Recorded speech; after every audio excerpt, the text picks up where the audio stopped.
Hi friends, ఈ BJP నాయకులు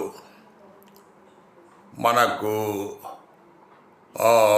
మాకు అవకాశం వచ్చినప్పుడల్లా కాంగ్రెస్ స్కామ్స్ అని చెప్పేసేసి అందులో 2G స్కామ్ అని ప్రస్తావిస్తుంటారు.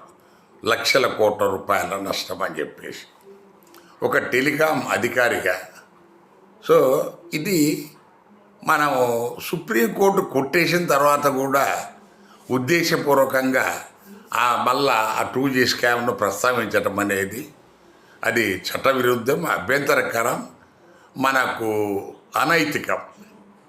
కారణం ఎందుకంటే ఈ 2G స్కాము అనేది క్రియేషన్ ఆఫ్ దెన్ CAG, అప్పుడు ఐ థింక్ మిస్టర్ రాయ్ అని ఆయన క్రియేషన్.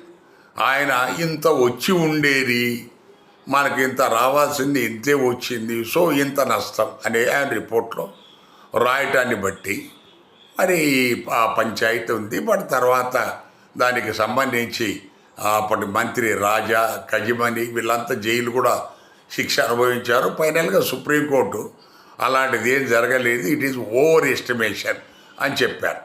సో అలా చేసినందుకు బహుశా తనకు వెనక బ్యాక్గ్రౌండ్ ఏదో ఉండొచ్చు. రాయ్కి కమిటెడ్ పోస్టులు దొరికాయి, పదవులు అని చెప్పేసి మనకు చాలామందికి తెలిసిన విషయమే. ఇప్పుడు ఆయన పదవుల్లోనే ఉన్నాడు. సో దాన్ని ఇంకా మీరు ప్రస్తావించి టెలికాం స్కామ్ అని చెప్పటం అనేది టెలికాం ఎంప్లాయీస్, ఆఫీసర్స్ వీళ్ళంతా దాన్ని నిర్ద్వందంగా దాన్ని ఖండిస్తారు.